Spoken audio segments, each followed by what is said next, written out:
राजा रघुवंशी की मौत ने पूरे देश को झकझोर कर रख दिया।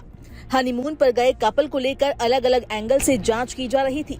आखिर में राजा की पत्नी सोनम ही राजा की हत्यारी निकली। अब जांच में नए नए खुलासे हो रहे हैं।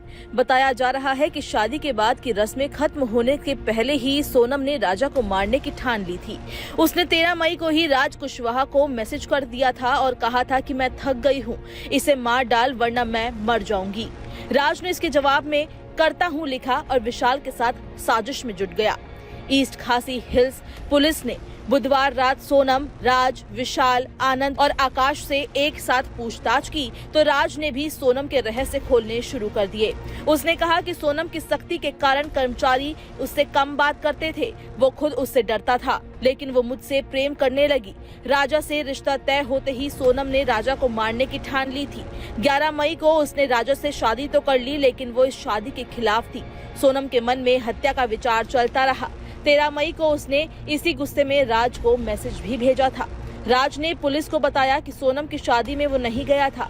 वो 2 दिन पहले ही मामा के यहाँ शादी का बोलकर चला गया था। सोनम ने उसे रोकने की कोशिश की, मगर उसके भाई ने कहा कि राज के पिता नहीं हैं। रस्म करने के लिए राज का जाना जरूरी है। वहीं हनीमून पर जाने के पहले राज इंदौर के संगम नगर स्थित खाली मैदान में विशाल से मिला और शिलोंग में हत्या की साजिश बनाई। DIG Shillong eastern range David N R Marak के अनुसार सोनम ने 23 मई को बैग में ही मंगलसूत्र और अंगूठी छोड़ दी। इस बैग को पुलिस ने होमस्टे से बरामद किया। जिस दिन मंगलसूत्र मिला उसी दिन सोनम पर शक हो गया। सवाल उठा कि नई नवेली दुल्हन मंगलसूत्र कैसे बैग में रख सकती है। पूछताछ में पता चला कि सोनम राजा को मारने के बाद बैग लेकर भागना चाहती थी।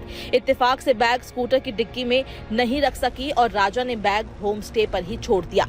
वहीं सोनम ने बताया कि पहले उसका इरादा इस घटना को हादसा बताने का था। राजा को धक्का देकर वो मारना चाहती थी। फोटोशूट के दौरान विक्की और आकाश के धक्का नहीं देने पर उन पर गुर्राई भी थी और इशारा किया था। वहीं विशाल ने राजा पर हमला किया तो उसने संघर्ष किया, फिर दूसरा वार किया गया।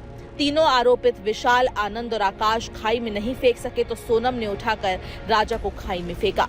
सोनम की शर्ट खून से सन गई। उसने शर्ट उतारकर शव के साथ ही फेंक दी। वहीं पुलिस की जांच में ये भी सामने आया कि सोनम को फरार करने में राजा ने ही मदद की थी। हत्या के बाद इंदौर में वो किराए के कमरे में रुकी, जहां वो उससे मिली भी थी। बताया जा रहा है कि सोनम उत्तर प्रदेश में रहने वाली राज की बहन के घर भी रुकी थी।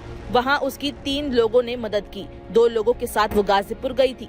एक महिला ने सोनम को 2 लोगों के साथ वाराणसी में भी देखा। आशंका है कि राज के अलावा भी कोई नया किरदार है जो अभी तक सामने नहीं आया है।